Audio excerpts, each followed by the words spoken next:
ஏன்னா இது தேர்தல் நேரத்தில் மட்டும் கம்பீரமாக வர்றாங்க தேர்தல் ஆணையம். உண்மையால் எத்தனையோ அரசியல் கட்சிகள் இலவசத்தை கொடுக்குறாங்க. எந்த இலவசத்தையும் பிடிச்ச மாதிரி எனக்கு தெரியல.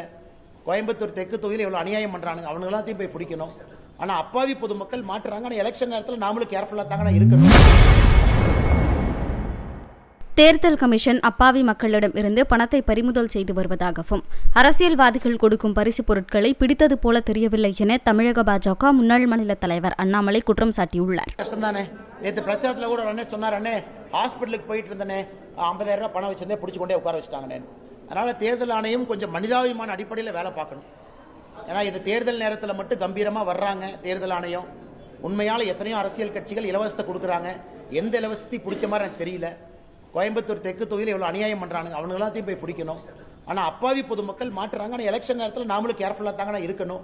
ஏன்னா சொல்லுவாங்களா, பணமரத்துக்கு கீழே உட்காந்தா கூட கல் குடிக்கணும்னு நினச்சிக்குவாங்களாமா. பணமரத்துக்கு கீழே உட்காந்தா கூட, ஆனால் நாம் பணமரத்துக்கு பக்கத்தில் உட்காரக்கூடாது.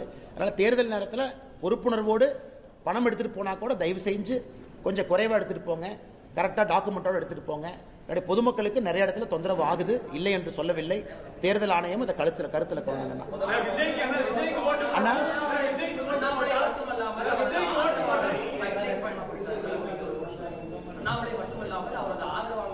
ஆனால் தமிழ்நாடு பாரதிய ஜனதா கட்சி எல்லா தொண்டர்களும் ஆதரவாளர்கள் தாங்கண்ணே.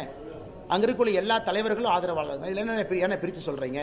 எல்லாரும் நம்முடைய தொண்டர்கள், எல்லா நம்முடைய சகோதர சகோதரிகள், எல்லோரும் வெற்றி பெற்று எல்லோரும் போகணும். நான் தான் அதிகாரப்பூர்வமாக உங்கள்கிட்ட சொல்லிட்டேன். நான் சீட்டு கேட்கல, ரொம்ப நாளைக்கு முன்னாடியே கட்சிகிட்ட சொல்லிட்டேன். உங்களுக்கு டவுட்டாக இருந்தால் நீங்கள் தலைவர்கிட்ட கிளாரிஃபை பண்ணலாம். பியூஷ் கோயல் கிட்ட அண்ணாமலை சொன்னது உண்மைங்களா நீங்கள் கிளாரிஃபை பண்ணுங்க. அல்லது நிதின் நபீன்ஜி எங்களுடைய அகில இந்திய தலைவர் தமிழ்நாட்டுக்கு டூர் வரும்போது தயவு செஞ்சு கிளாரிஃபை பண்ணுங்க. ஆனால் பொய்யா நான் சொல்கிறேன், கட்சி எனக்கு இந்த முறை நீ பிரச்சாரம் பண்ணுப்பாங்கிற பொறுப்பை கொடுத்துருக்கு. அந்த பொறுப்பை நாம் செய்கிறோம். இதில் உண்மைக்கு புறம்பா யாரோ 2 பேர் ஒரு டிவியில் கருத்து சொல்கிறாங்கன்னா அது உண்மையாயிருமாங்கன்னா நீ கேட்கறக்காக நான் கிளாரிஃபை பண்ணுறேன். எல்லோருக்கும் ஒரு பொறுப்பு. அதே போல் இந்த முறை வேட்பாளராக சில பேர் இருக்கு. இல்லை அப்படின்னா 2029 லோக்சபா தமிழ்நாடு குறைந்தபட்சம் 59 லோக்சபா சீட்டு வரும். குறைஞ்சபட்சம் 59 லோக்சபா சீட்டு.